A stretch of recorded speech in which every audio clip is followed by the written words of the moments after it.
Oh, I'm on now. There you are. Hello?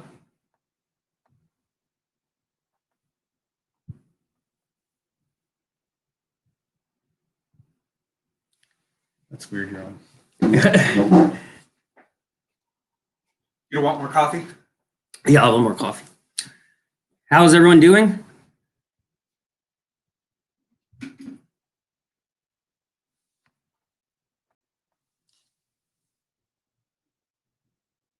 So I'm just pouring some coffee here.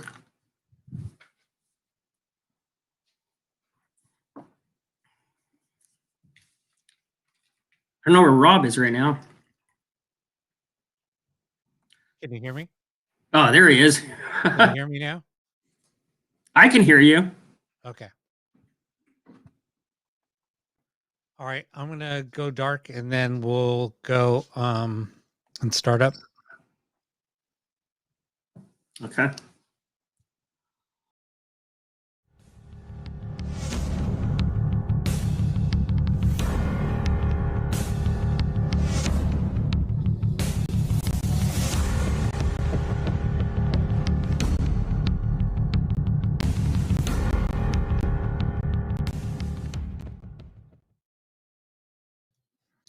Hello, everyone. How are you guys doing tonight?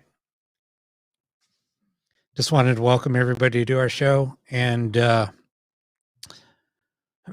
so Rachel was supposed to come on, but she had to cancel. Something else came up. So anyway, so I have Erik Vanlier here with me. We'll probably just chat a little bit and see how everybody's doing, and we'll just talk about, if you guys have any questions, we'll try to figure a few things out to talk about. There's always something to talk about. So let me go ahead and bring Erik on. All right, Erik, welcome to the show. Thank you for having me on again. No worries.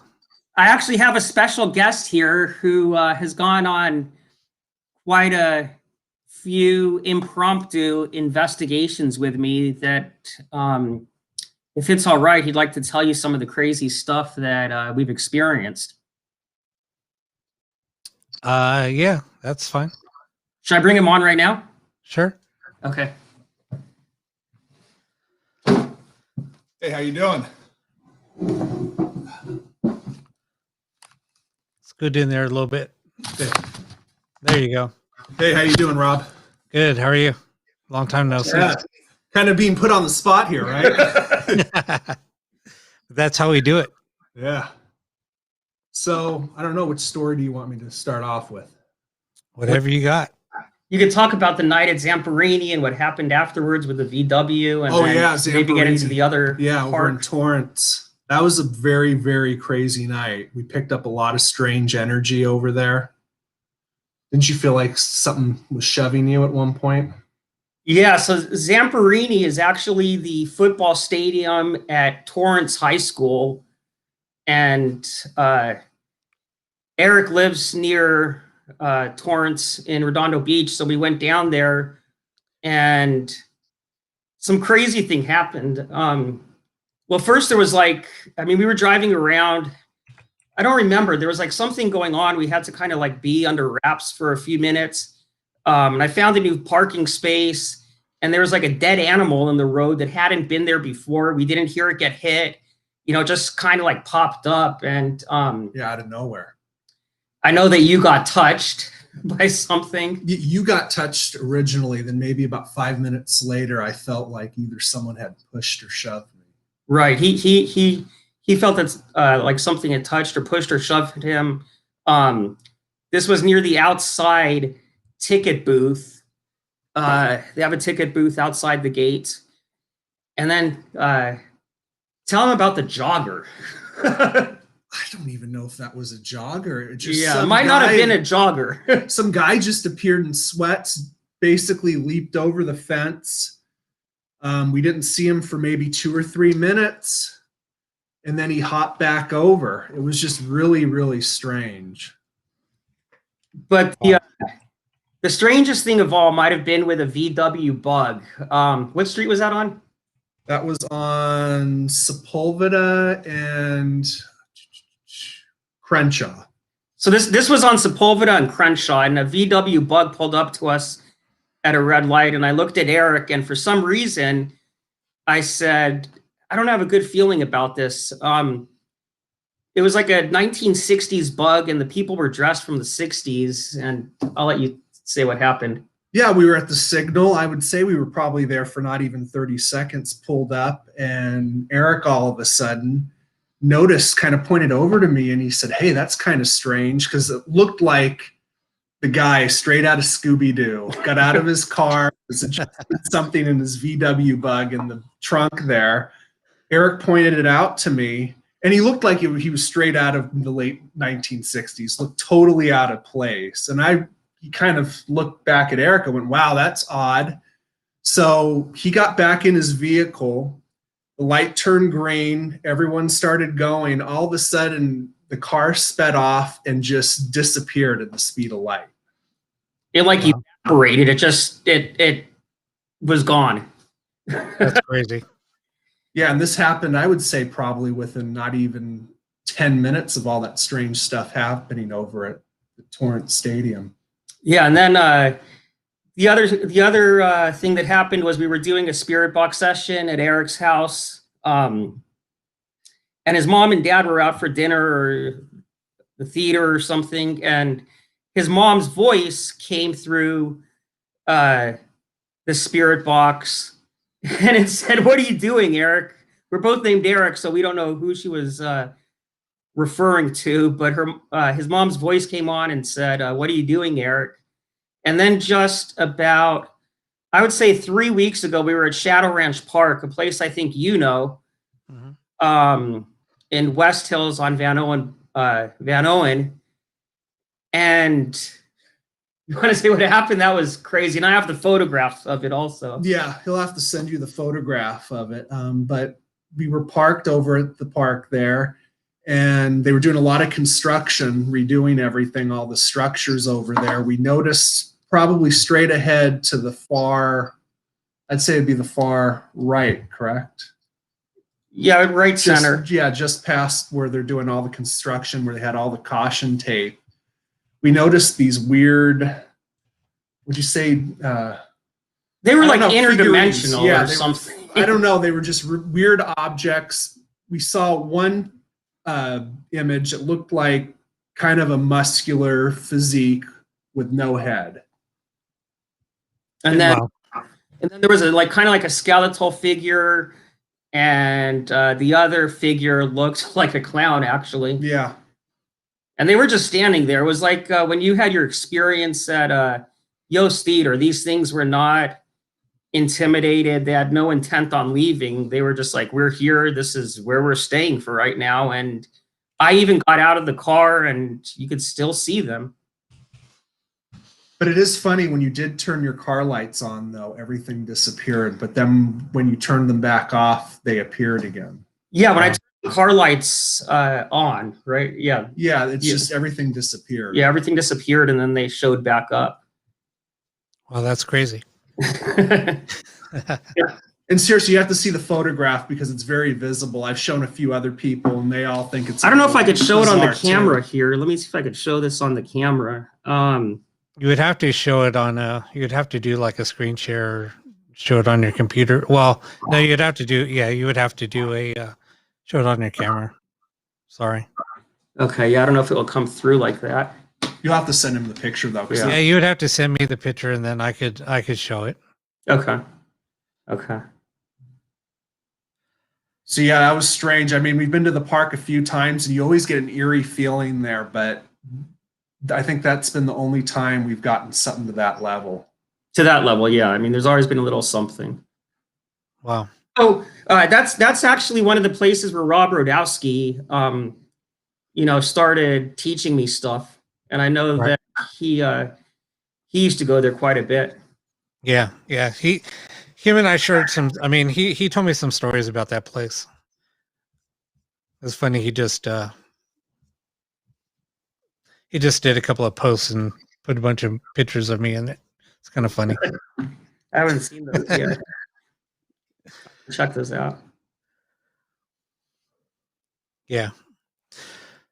So what else have you guys been up to? I know you guys have been doing some coverage of some police stuff and things like that.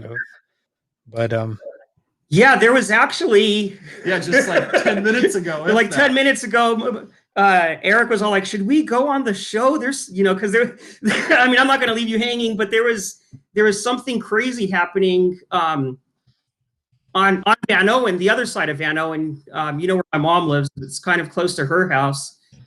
And there was a pregnant lady who, there was an ADW with a gun, and the pregnant lady started hemorrhaging.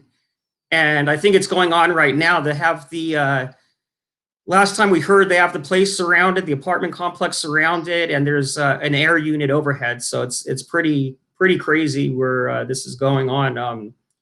It's not too far from my mom's house. It's Van Nuys area, Valley Glen area. gotcha.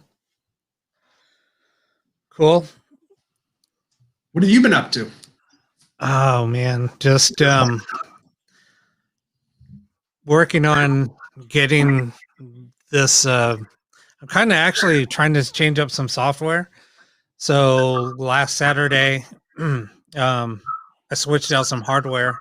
Then I was having some audio issues. Come to find out, it's actually the software that I'm using. But if I use because this is like basically a streaming service that I have to connect to. It's called Restream. So basically, I use VMix, which is a video production software, and then I use this as like the host. It works fine. But if I try to do any of it through just this, it doesn't work. So anyway, that's what I've been pulling my hair out trying to figure it out. Today I was doing some tests earlier and everything was working fine, but I was using that other software. So tonight I just tried to jump in. I was like, okay, I got all the settings right. As soon as I launch this, try to play some audio. There's no audio. Wow. So, Wow. yeah, I mean,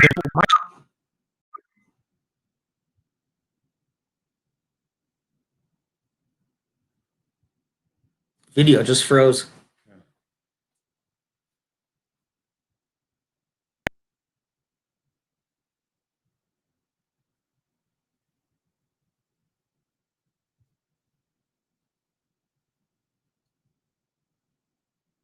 The video seems to be freezing a little Yeah. bit. Connected? all right, we're reconnected. Sorry about that. I'm going to show this real quick. So basically what she's talking, so Cindy was well, I do two different types of shows. I do a ghost box session show at 3 a.m. Every Saturday night, or Saturday morning at 3, I should say. So the last couple of Saturdays, it's been crazy. Just there's like 3 spirits here. So the little girl was came through both nights, and last weekend something pushed over a mirror during the session. Everybody luckily saw it on camera, and then we heard what sounded like something being thrown, and we heard a big bang when it hit, and then shortly after that we heard footsteps, and then something was touching me. But yeah, it was pretty crazy. Wow. Yeah, I saw the replay of that. The mirror definitely moved, and then there was validation because on the spirit box, a voice said it fell. Yeah, Actually. it was pretty cool. I could share a link with everybody if they want to watch the video. Yeah, I'd be interested in seeing that.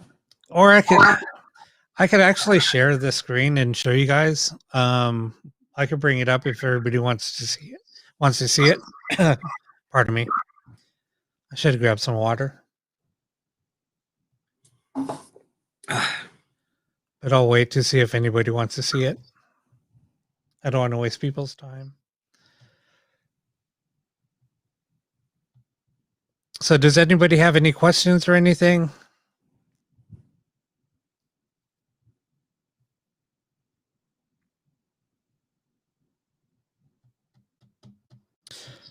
Yeah, I mean, actually, I'm getting ready to build another box anyway. I'm going to put a REM pod. It's going to be a combination REM pod and ghost box. But so if anybody's interested on how what goes into a REM pod, this is the kit. So this is an actual REM pod kit. This is what you do. You have to put it together, solder. But this is the exact kit that goes into a REM pod. You can buy them online for like $20. Yeah, the little girl always comes through, and she's so clear. But last Saturday, during one box session, it was probably about a good 20 minutes long, and there was nothing but names coming through, and it was pretty crazy. Wow, for 20 minutes straight. Yeah, it was nothing but names coming through. And everybody was asking, but the funny thing is people were asking questions and they were trying to get in contact with. So I was asking people if they wanted to get in contact with anybody. So a lot of people were posting up questions, and there were so many names coming through, and there was actually a couple of people that asked to communicate with somebody, and their name came through. And yeah, so it was pretty interesting. They got some answers that they wanted. So yeah, it's pretty cool. I'm still gonna have to buy one of those boxes from you. Yeah. Right now I'm actually was working on one earlier today. Working on one for somebody. So right now, or else I would hook up my ghost box and say, you know what, let's just do a quick ghost box session. But my desk is a little messy right now. There's parts everywhere. So what's the story behind everything, all these voices?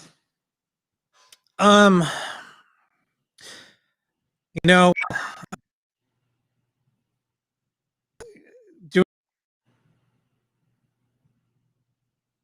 you know,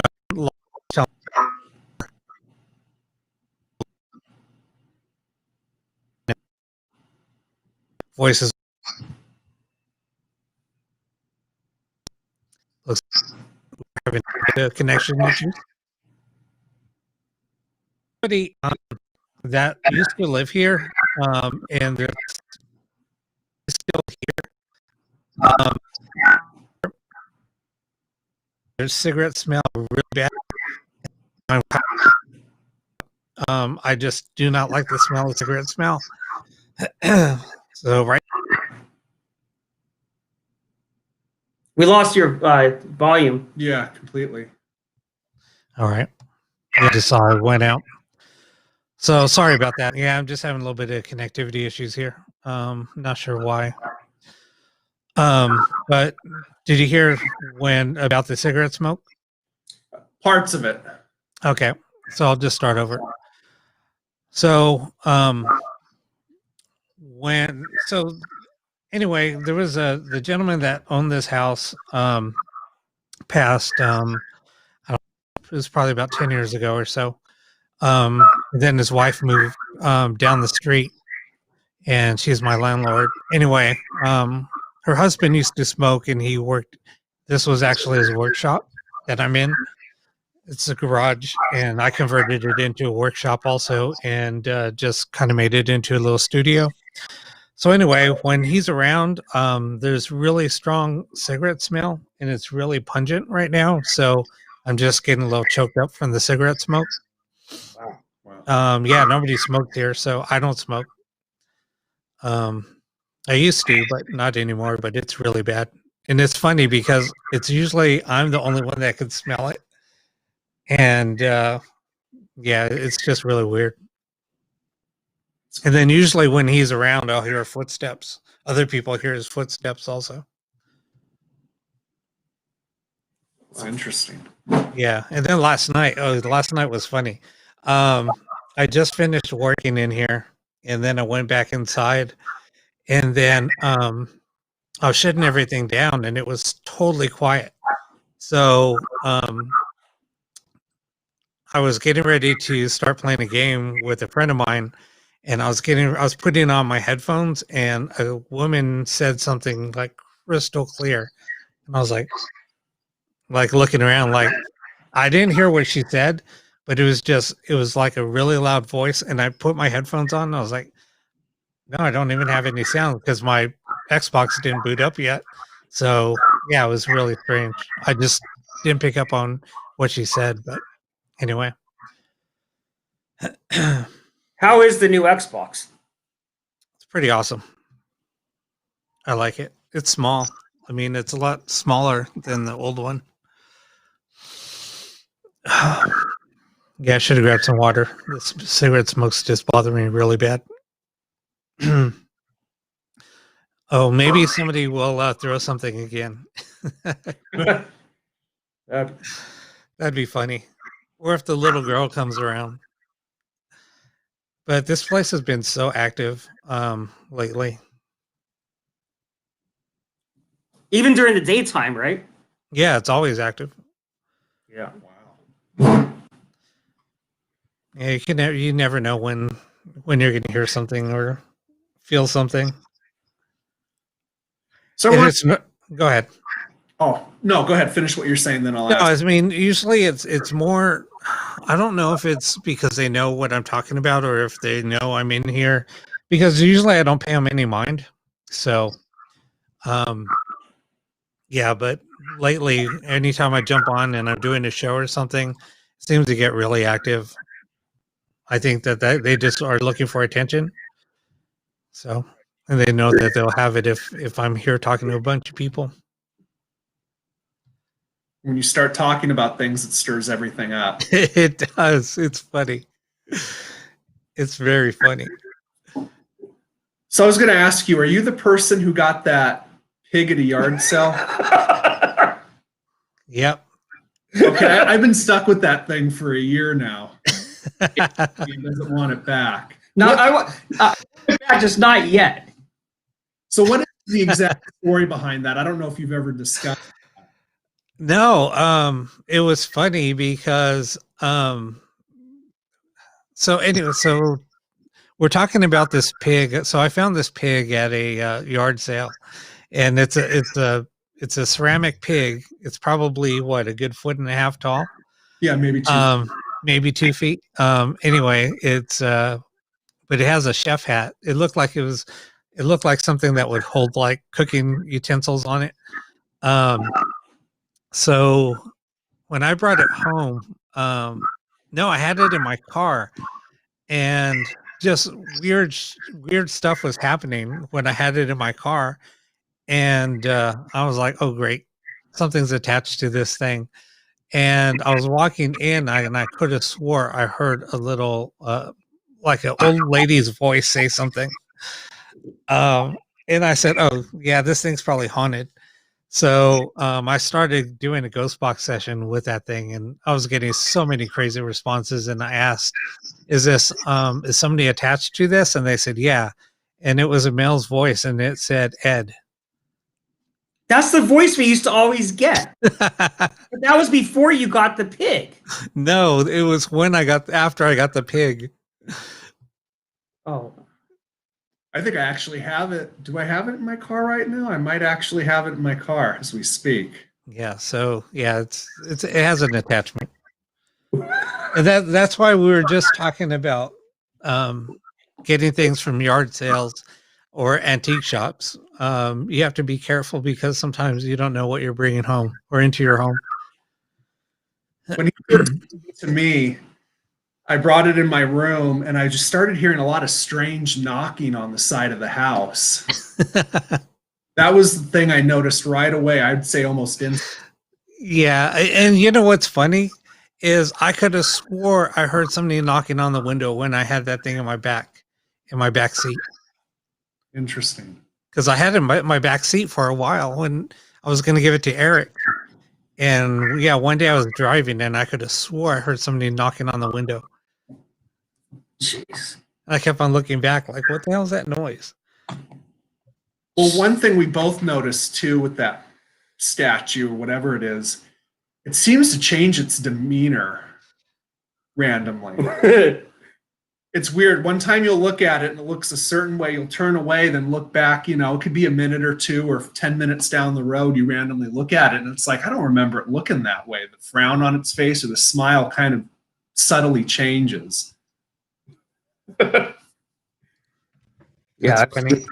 it like smile goes to a grin and grin goes to a smile. It's a little bit subtle, but sometimes it's more noticeable than others. Yeah, that thing is creepy. And so Erik has a story about a pig. Go ahead and tell him the story about the pig. And this will be a little background on why I bought the pig. Okay, so I was working as an actor on a horror comedy. The movie's been in post-production now probably for 5 or 6 years. But I was working, the place wasn't abandoned, but there was like a certain section of the location. It was an old apartment building that looked abandoned. There was like an old, I don't know if it was a storage room or what, but it was huge. And it had like the security door with a metal lock and a beam of wood. Like they didn't want anybody getting in there. The movie was actually about a team of ghost hunters that couldn't film because every time they did, this ghost named Bam would appear on camera. And I played the producer who followed the team around. So I was doing a scene with 2 of the actors, 2 of the ghost hunters in this creepy old apartment. And I'm like, all right, you know, it'll look good for camera. They probably won't see it anyways, but I'll just turn the recorder on and just see what I get. So I never really listened to the session. But then we were facilitating La Purísima Mission up in Santa Barbara area, and we're sitting in a hotel room. It was me, Rob, and his ex-girlfriend. And I was going to play the audio from that night. I had several different recordings. So I turned on the recording, and I could tell it was from the film shoot, because you know you could hear the actors delivering their lines, you could hear the director and everything, but then you start hearing this pig like squealing and I don't know, like oinking and just making pig noises. And I mean, all 3 of us we thought it was hilarious. But then on subsequent investigations, mainly with Rob and his son Ian, we would do spirit box sessions or dry EVPs, which is just with a digital recorder. And I mean, we would get the squeals and the oinks and like these demonic sounding pig sounds, and even words having to do with pigs like bacon and pork. And I mean, that was actually pretty much a lot of the majority of what we were getting. Yeah. And it turned out to be a demonic attachment. You know, that's what I guess it might not have been. I mean, where we were filming was old farmland, but this thing was definitely negative, and a lot of negative stuff was happening once I picked this up. And then Rob and I were in Buffalo, New York, and Rob was walking a producer back to her car. Everyone was inside the ship. This was an old battleship, and it was me and one other guy on the deck of the boat. And no one was around us. This is, like I said, this is a huge battleship, the USS O'Sullivan's. Rob was somewhere in the Buffalo Naval Yard walking this lady back to her car. Everyone else was somewhere investigating. Me and this one guy were just hanging out. And I mean, you could literally hear a pin drop. That's how quiet it is. And all of a sudden, it scared the hell out of him also. We heard audibly this huge, disembodied, like pig squeal that sounded either like, you know, the pig man of Angola that's like a 2 hours south butchering someone, or the largest pig you could imagine just getting brutally slaughtered. It was just the most horrendous sound we had ever heard, and it scared the hell out of both of us. And those kinds of experiences lasted for what, another year or two, I guess. Yeah. And then Rob bought the pig, and the weird thing about the statue is it's like there's parts of it where it's like peeling, and there's like this orangish color on the statue that almost looks like the color of skin. It's really creepy. Yeah. It's very noticeable.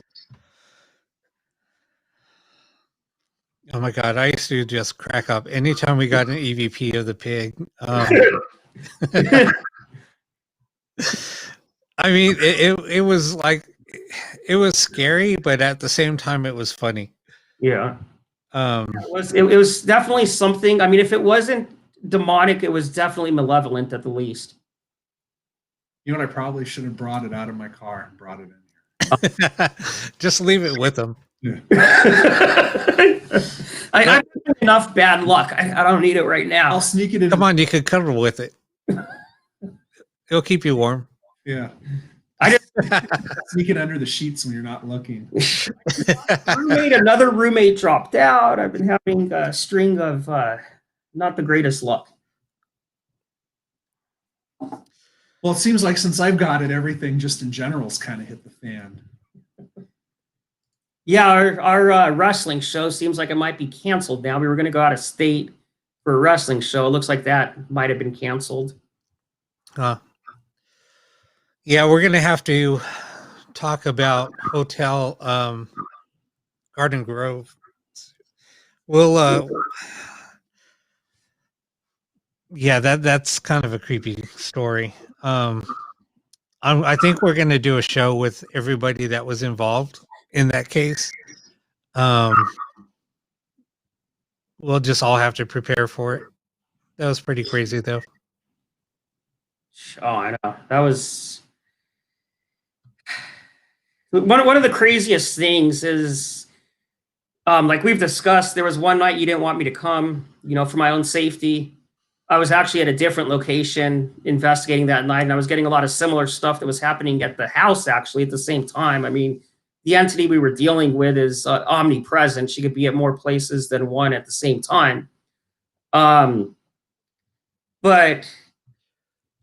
I don't know. After that happened, quite a bit of time after that happened, I was doing food delivery, and I don't remember the guy's name, but I delivered food to this pastor's house, and somehow he knew about the case. And I brought up the night that I wasn't there, and he said, yeah, if you were there, you would have been either committed to a 5150, seriously injured, or even killed. Yeah. But that's why we said we didn't want you to go. So just because of some of the things that were already happening. So anyway, yeah, kind of crazy. How long ago was this? How long ago was this?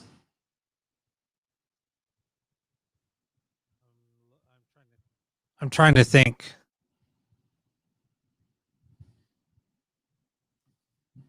Probably about 5 years ago. Wow. It's wild. The crazy thing is sometimes, and it just happened a second ago, I still get, being an empath, I don't know if the spirit or the eminence of the spirit is still around, but sometimes I start to get a little choked up still.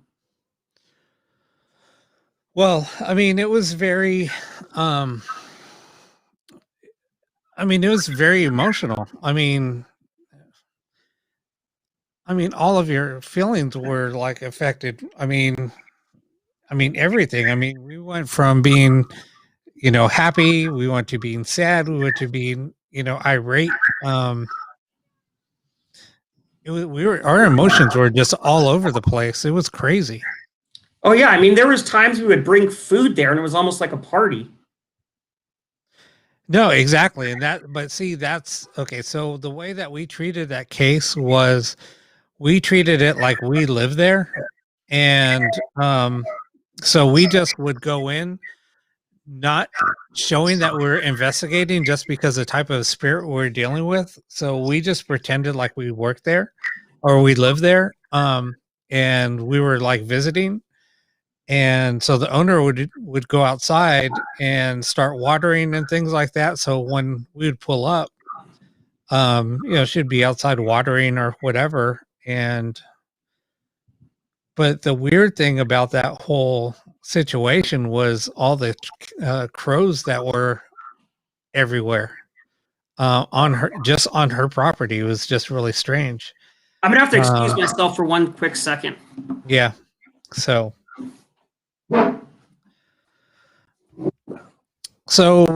Cindy asked here, and let me show this.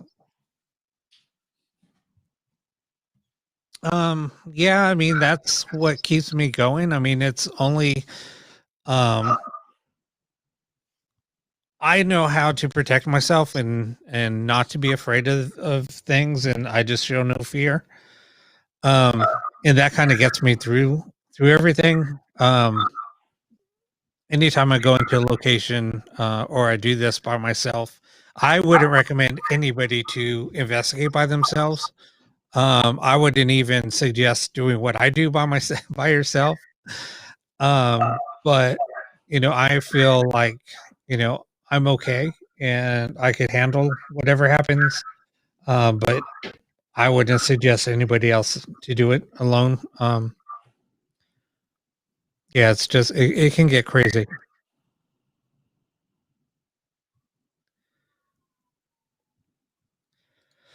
Yeah, Susie. Yeah, that's part of the thing. I mean, yeah, we keep on going back for more. But I'm looking for answers. And like with me, on that case that we were talking about, I dealt with that case for over a year.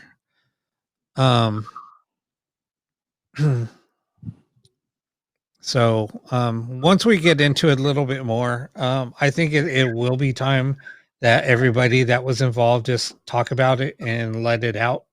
And the one person, I don't know if she'd be okay on coming on, but she was physically attacked several times that night. There was two.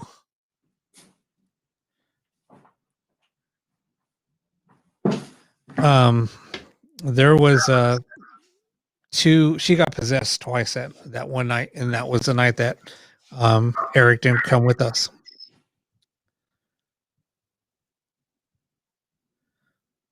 It's all the good stuff.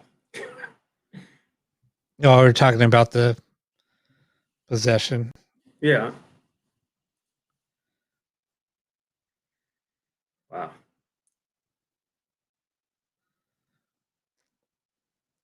Someone said it sounded like a pig speaking. I know, that's what I was just sharing. I think that was my chair moving. Back is killing me. No, I mean, we do have quite a few stories. We have some funny stories. We have some scary stories. But we kind of make light of everything. You have to, doing this for so long. And especially like with us going up to La Purísima Mission, and there was a hotel there that we also investigated several times. That place was pretty crazy also. Yeah, that place was crazy. There was a lot of drug use, a lot of heroin use. There was a suicide. There was quite a bit of negativity that was there. Yeah, it was kind of, there was a lot of Native American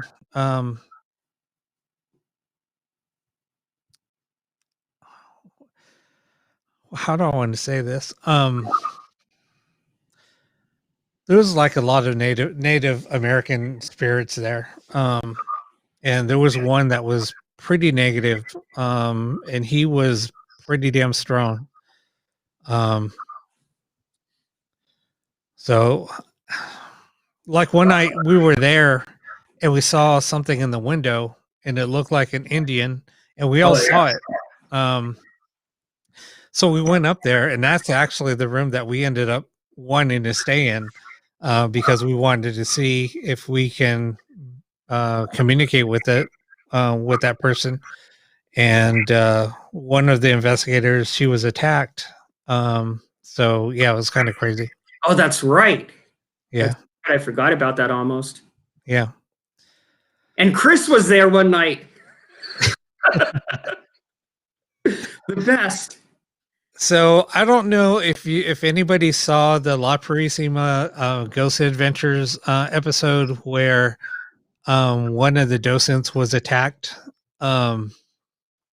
Anyway, his name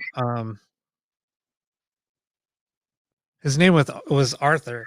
So Arthur and I became really good friends over the couple of years that I was going to La Purísima.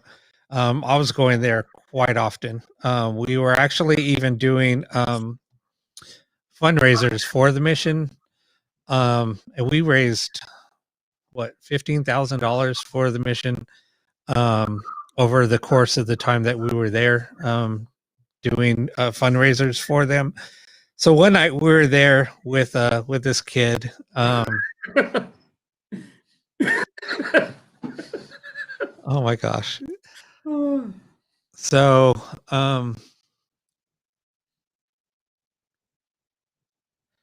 anyway, so we were doing an investigation, and we ended up having that kid with us. And he asked the EVP. We were doing an EVP session, and he asked a question. He asked a question about, why did the spirit choke Arthur? And we got a pretty creepy reply. There's spirits here. Why did you choke Arthur? But he said this. Well, the reply that we got was, "I don't like Arthur." Wow. I think I have the EVP somewhere still. Yeah, it was crazy. That whole night was crazy. We got so much. There was so much evidence that we captured that night.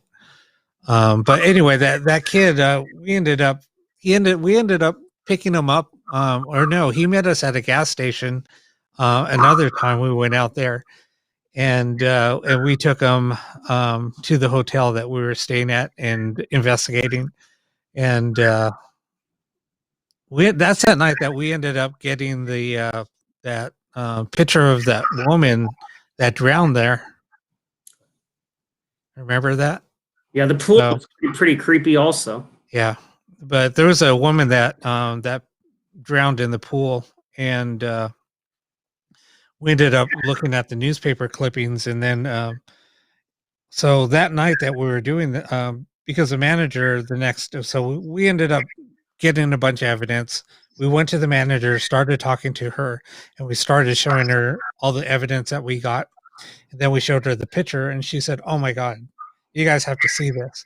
Then she broke out the newspaper article that that she had about the woman dying. And anyway, yeah, it was the same person that we captured. Yeah, and we saw the noose mark on the tree from the person that had hung themselves outside the kitchen.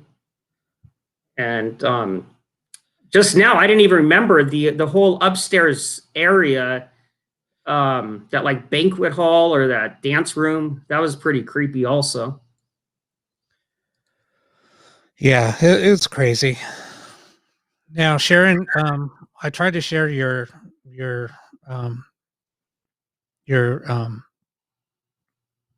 comment, but yeah, it's a little too long to show the whole thing. But getting to answer your question, going on a ghost tour, going on an investigation, going to any type of place like this, that a haunted location, that can happen. I mean, people can get attachments, so you have to be really careful when you're doing this. Protect yourself. Everybody has their own way of protecting themselves, but sometimes they'll find somebody that they really connect with. So it has to. So just think of it like you know, when we are attracted to somebody or we just feel comfortable with somebody, you know, we usually latch on to that person and we can, you know, talk to that person, or we feel comfortable talking to that person. That's pretty much how spirit is also. So there was one time that I was at a location here locally. I used to kind of go there quite often. So one time during doing a night investigation, I just kept on feeling like somebody, like there was like a little boy next to me, and there was a psychic there, and she said, "Hey, there's you have an attachment with you." And I said, "Is it a little boy?" And I said, "Because that's what I'm picking up on." And she said, "Yeah." So somebody ended up later in the evening took a picture and caught a picture of a little boy standing next to me. Um, she never told me that. Nobody ever told. We never even talked about it.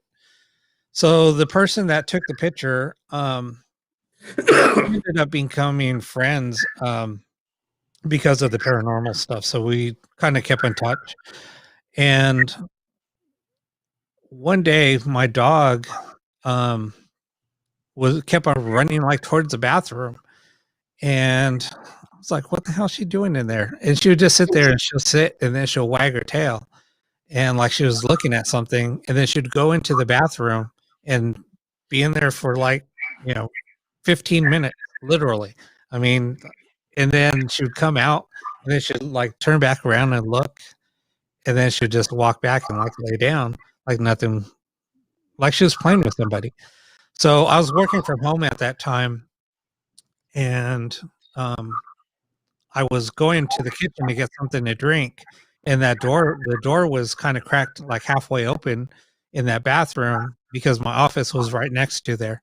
So when I walked by, I saw like what it looked like was a little boy standing there in in period clothing. So it was like a little, you know, shorts with high pull up socks and a little jacket. Um, so I immediately grabbed my phone, texted my friend. I said, "Hey, what did that look? Do you still have that picture of that little boy that you took um at the Adobe?" And she said, "Yeah, I'll send it to you." So she sent it, and I was like, when she sent it, I mean, I was just staring at the picture because I was like, "Oh my god, that's who I saw." So I did a EVP session later on that night, and yeah, I got a little boy coming through, and he said that he wants to go back home. So that following weekend, I just explained to him, "Okay, I'll take you back home." And um, I just packed up some equipment, went back with me, and I said, "Okay, we're going to go back to your house. Come on, let's go." And so I went back to the home, and then or back to the Adobe, kind of did a little walk around and kind of took some pictures, whatever. And then when I came back home, um, yeah, my dog stopped going into that bathroom. She just kind of like was like, "Okay, there's nobody here anymore." So it was Was kind it a of, little bit sad or bittersweet? it was sad. I know that Lily missed him. Lily was my dog. He was there for quite a while. So, but yeah, I mean, after that, yeah, it was like nothing. So, but yeah, I didn't really put two and two together until, oh, so the way that I also, what happened was, so I went to the bathroom and I came out, and then my ex went into the bathroom or is gonna go into the bathroom, and she was like, "Why did you lock the door?" I said, "I didn't lock the door." And she said, "Look, it's locked." And I was like, "All right." So I went and grabbed the key to open up the door. I unlocked it, and when we opened up the door, there was like toilet paper spilled all over the bathroom. It was draped over the toilet, draped over the shower, draped. It was just like everywhere. And she was like, what the hell did you do? And I said, what? I did this so I could clean it up and unlock the door. And so, yeah, that's when I got the recorder and did the session. And then that following weekend, we took back home. It's crazy.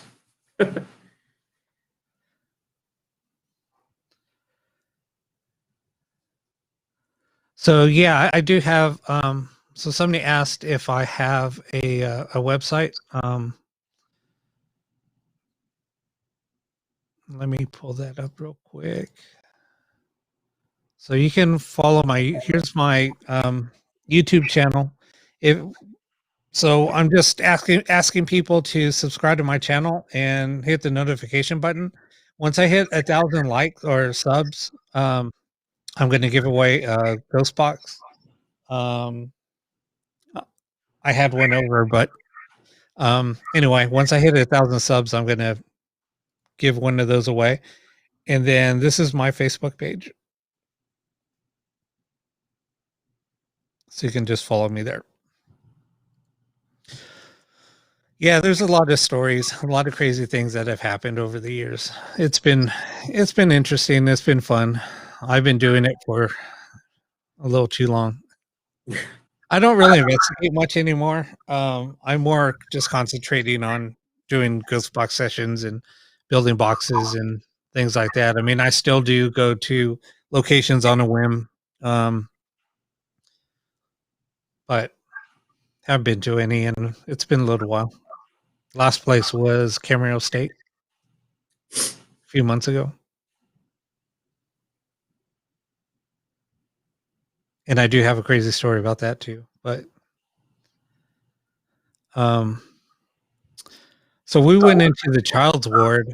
It was me and another friend of mine. We were doing some urban exploring and just shooting some video, just kind of walking around, because we thought that they were going to knock down all the old original buildings of the hospital. Now it's Ten Island State University. So we're walking through the child's ward or children's ward, and you were with us, Erik. Yeah. So we were walking through there, and I kept on feeling like there was somebody there, standing there watching us, and I was just staring. I just stopped and just sat there and stood there and just stared. And I was like, "There's somebody here," and I was seeing movement, like shadows moving. So I walked over in the building. There's nobody there. So we left the building. We came back, and in that same spot where I saw the kid, there was an old Fisher Price telephone that had wheels on it and little plastic rope that you could pull it. Yeah, I was just sitting there in the middle of like right where I thought I saw the little kid, or felt the little kid there. So I took that phone. I brought it home with me. Actually, I still have it. It's in one of my backpacks. So I brought the phone home with me, and then I took it back out there. That's why I was thinking Erik wasn't with us this time. I went back there and took the phone with me, and I did an EVP session, or actually a ghost box session, and we were getting some cool responses, just not that little kid. So it was that was pretty interesting. Wow. But yeah, how that showed up, I still to this day. And and we walked into every single room in that place, and there was no toys. Yeah. So where it came from? No, we didn't see it. We didn't even see a person. Yeah, I thought someone was ribbing me, but then there's no way that could have happened. Yeah, I mean, we would have heard somebody coming through, because we're just down the hall, and yeah, we didn't hear anybody, and everything's locked off. So they would have had to pass us if they would have tried to get to that hall that we were just in. So yeah, it was crazy. Yeah, it's one of those moments that you can't believe, but you have to because you saw it with your own eyes. I wonder where that thing is. It wasn't scary or anything. It was just like, what the hell is? No. Yeah, it wasn't scary. It was just like, what the hell? Where did that come from? Yeah, it was random. Now I got to find that damn toy. It was in my trunk for a long time, and then I put it in my backpack the last time we were there. One of my backpacks.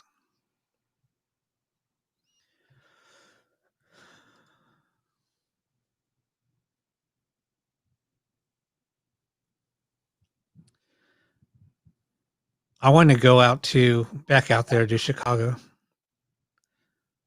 I might have to look that place up. St. Charles Hotel or Hotel Baker in St. Charles, Illinois. Yep, I kept it. It was a keepsake. I felt like it was left there for me.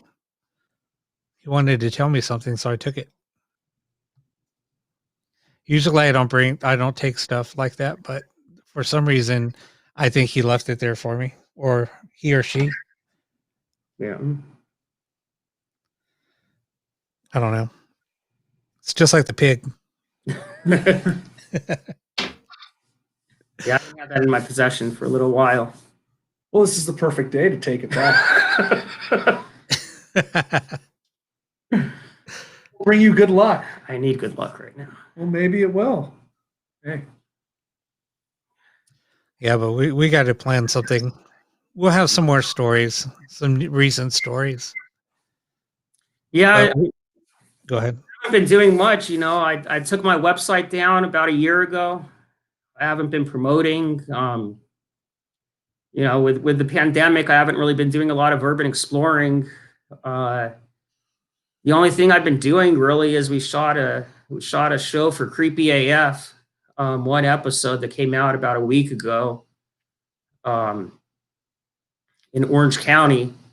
Shot it about 3-4 months ago, and I mean that's about it.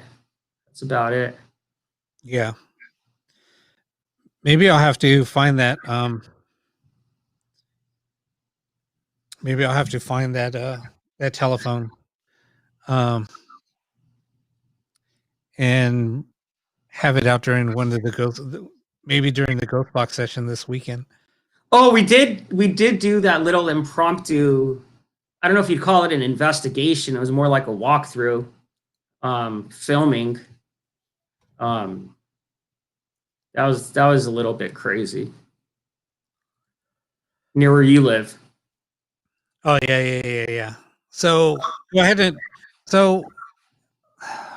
I kind of gave a background. Well, a lot of you weren't here when I kind of gave a background on my location. So next door used to be the Christian Church of Science, back in the early 60s to mid 80s. So anyway, and then the place that I live in was the nursery or the Sunday school.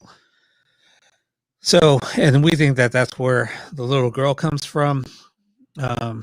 Anyway, so Erik and I went next door one night and we're doing a ghost box session, and we were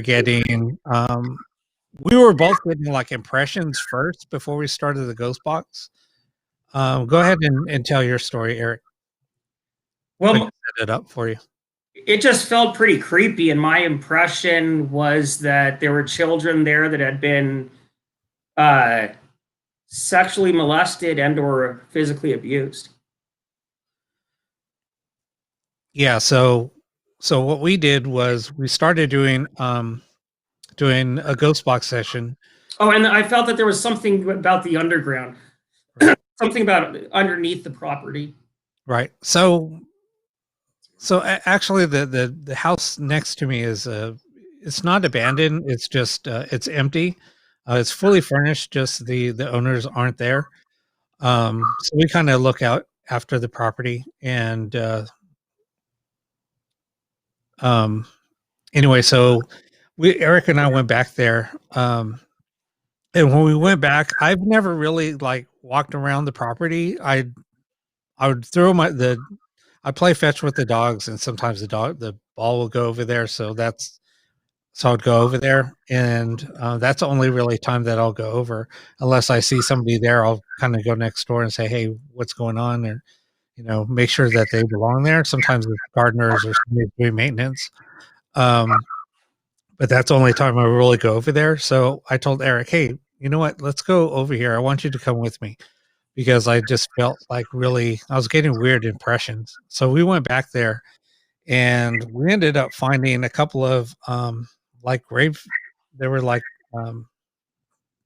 grave markers in the back. So yeah, it was really creepy.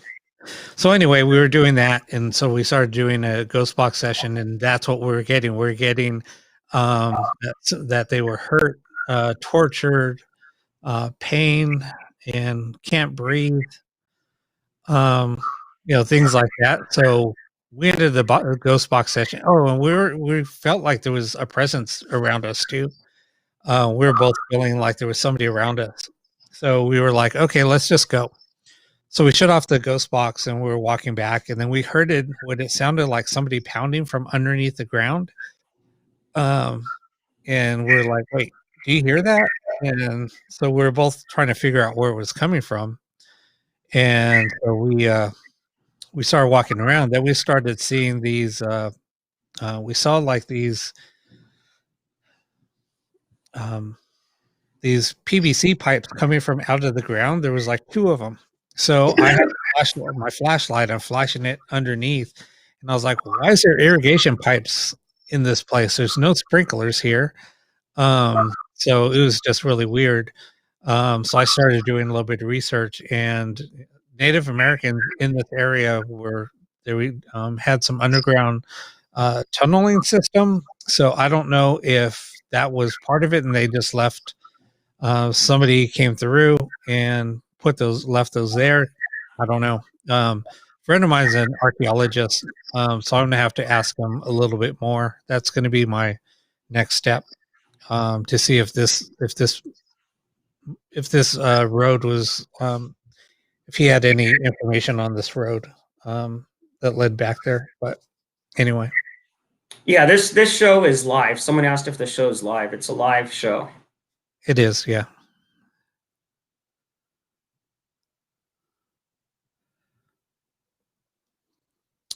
Yes, Lynn, it is live. Sorry, that I was just kind of giving a little repeat of I know some of you heard the story already. I know that some of you watched for the last couple of shows. So we were just talking about little experiences that we had together. So We're gonna have to bring the other Erik to your house to go check it out. yeah, Sounds. Because crazy stuff always happens when we're together for some reason. this place always is always active. Last time Wayne was here, he got sick. Wow.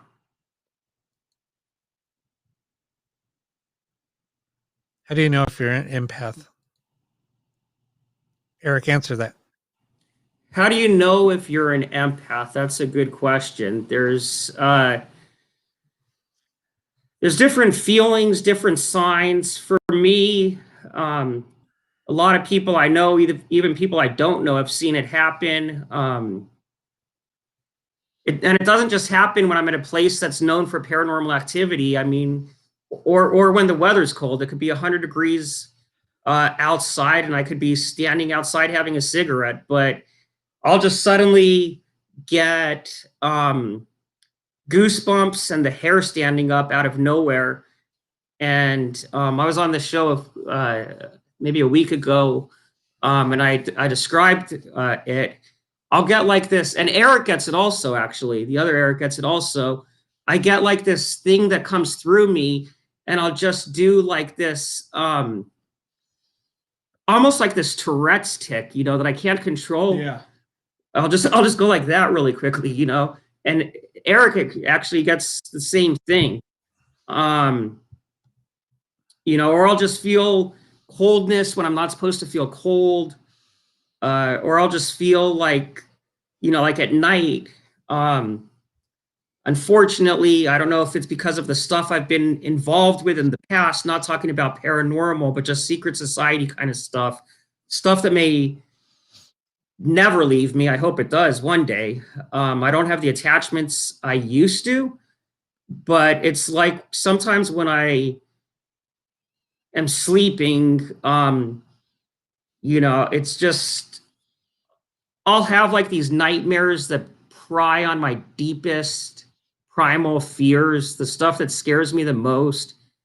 And I'll just feel like surrounded by heaviness. It will just feel really heavy and, I don't want to say negative, but just, it is definitely kind of unnerving.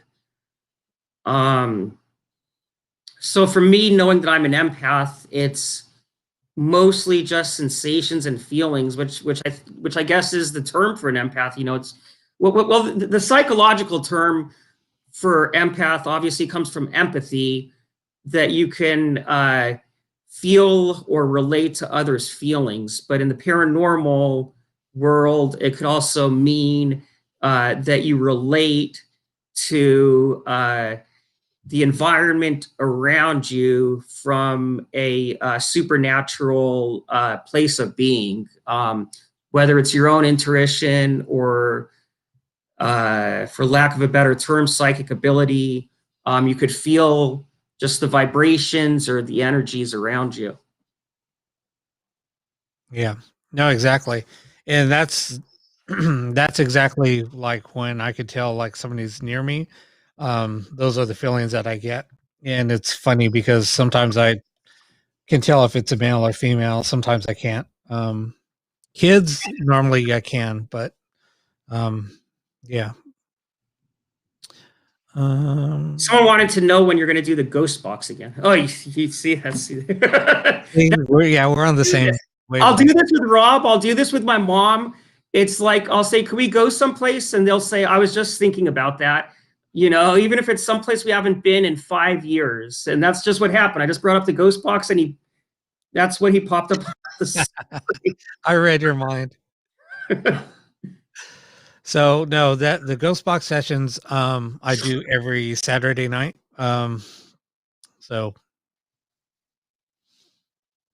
Sunday morning. So Saturday at midnight, 12 o'clock Pacific, 3 o'clock Eastern. Well, I start them about 11:45 Pacific time, and they'll usually run past 3 o'clock in the morning, like last week. They'll go on as long as we're having good activity and everybody wants to keep going. I'll keep on going. I think Lynn said something interesting. She said, I don't know why, but I cry all of the time, hearing people's problems and I can't change it mostly. And I don't know why I'm so sad. What happens with me, and Rob and Erik both know this, is I don't cry a lot, but sometimes, like when we were talking a little bit while ago about a certain situation, I'll just get where I almost tear up and cry.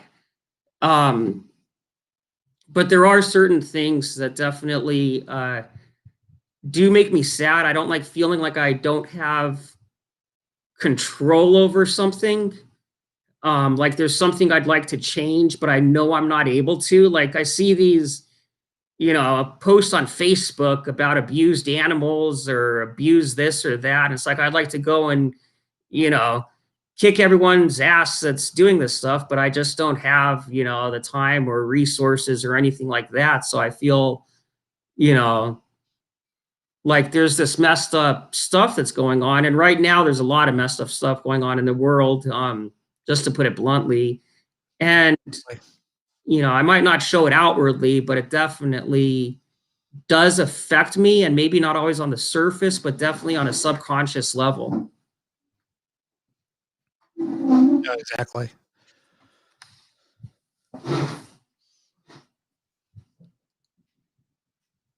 You'll be able to sleep, Brianna. Just positive thoughts. You'll get through it. You'll be fine. No, like what you were saying, Lynn. Yeah, when you pick up on other people's emotions, it's really hard. And that's being an empath. That's the worst. When you start picking up on other people's feelings, especially if they're an angry person. Best thing to do is just walk away from it. If you can't handle it, just walk away. You know, and they can't take anything personal. It's just, it's just you're trying to you're just trying to protect yourself.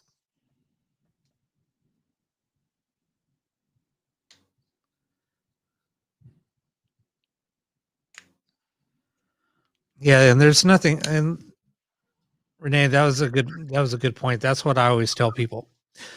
You know, if you just don't show fear. Not, I mean, if you show fear, I mean, it's like anything else. It's like a bully, knowing that they could bully somebody. It's just you have to be strong, and don't be afraid.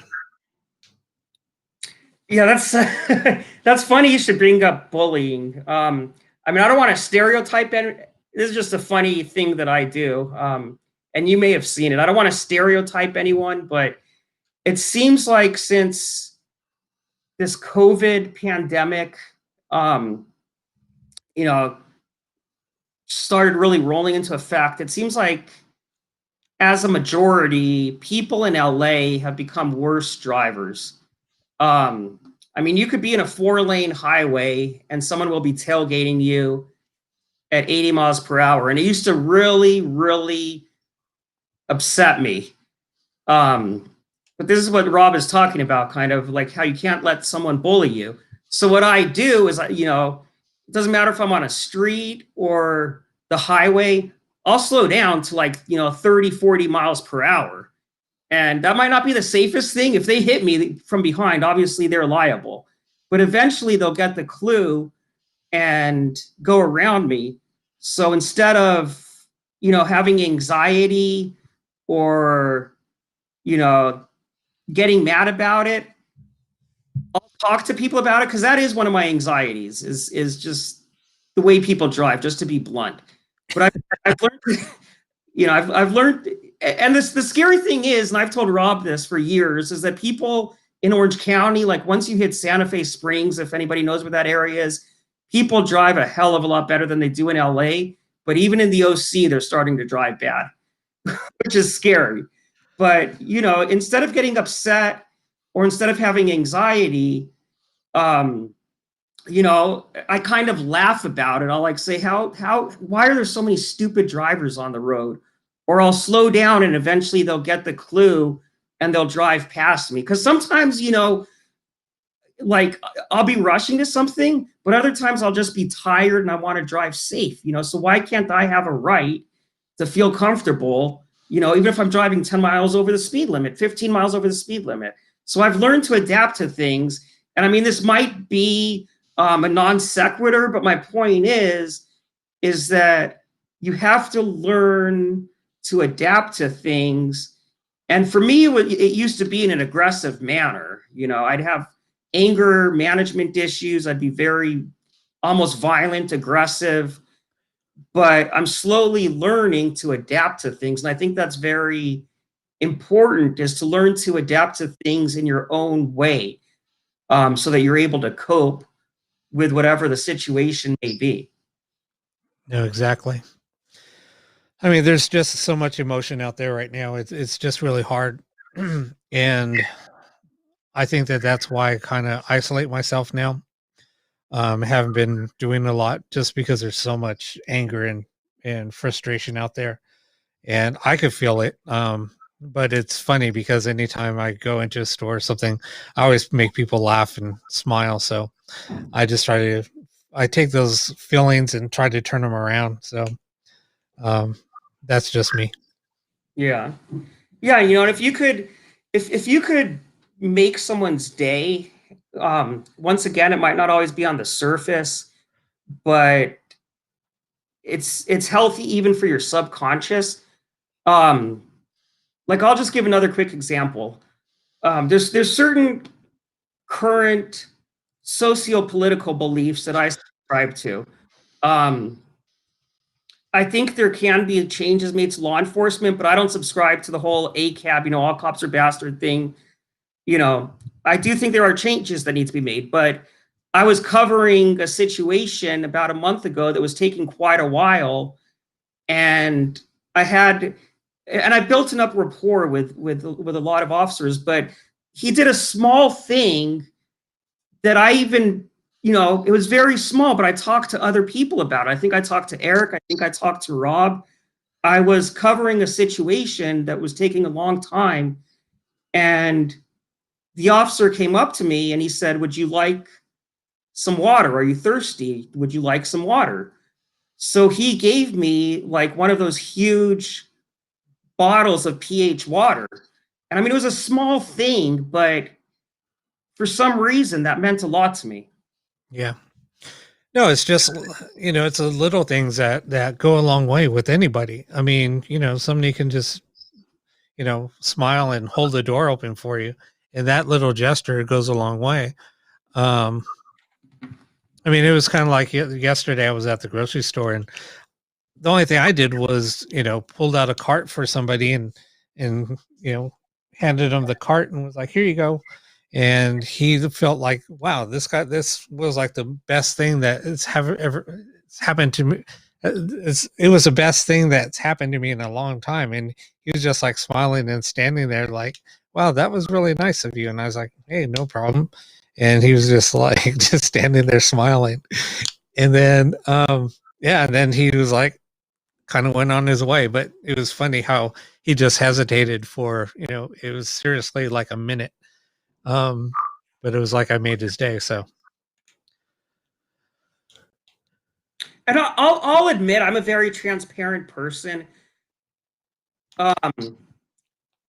Sometimes I think I do things, and maybe I'm wrong about this interpretation, but from an ego point, and having been a member of OTO and other thelemic organizations, ego is one of the things you want to subdue. But from an ego point, a lot of times I'll believe on the surface that I'm doing something nice, for karma points, because I need karma points. But I think the people around me know that inside I'm a good person, even though at times I might have a dark outer shell. And I think it's what's inside a person that is the most important thing, because I know Rob has noticed this. I know Erik has noticed this. Even when I was most involved with the dark stuff, even when I had my attachments, whatever it was, children and animals were always attracted to me. And children and animals are the most sensitive. Mm-hmm. So I think there's still a part of me that's coming out. But I think, it's definitely important. And I'll go back to the whole OTO thing and the whole thelemic thing. I think to some level, it is important to keep your ego in check a little bit. So I'm saying, I'd like to believe I'm not doing stuff for karma points, but just because I'm doing it to do it, it's like someone that donates a lot of money, but wants to remain anonymous. That's where the true gift comes in. I find it more admirable for someone who's wealthy to donate, a large sum of money and want to remain anonymous than someone who donates a lot of money and wants it to be publicized. Yeah. I hope what I'm saying is making sense. No, it does. It totally does. It totally does. Now, Renee, like I don't know if you were here on Saturday, but I mean, there was something here that wanted to let me know and everybody else know that it was here. Yeah, it threw something across the room and we all heard it. Something kind of whispered in my ears, whispered my name in my ear, and then heard footsteps shortly after. I mean, yeah, there's things that want you to know that they're here, but you just can't give it any attention. I mean, yes, I kind of said, who threw that, whatever, but I was trying to get a response, trying to figure out who was here at that time, because that's what we were doing. We're trying to communicate with spirit, so we're doing ghost box and things like that. So anyway, so there's a time and a place. When we have the intent to have communication with spirit, then that's our intent. Now, if we don't want to be any part of that, then we kind of ignore it, and then they should understand our intent. You know what? Don't bother me. I'm not paying any attention to you. It's like ignoring a kid that's trying to get your attention.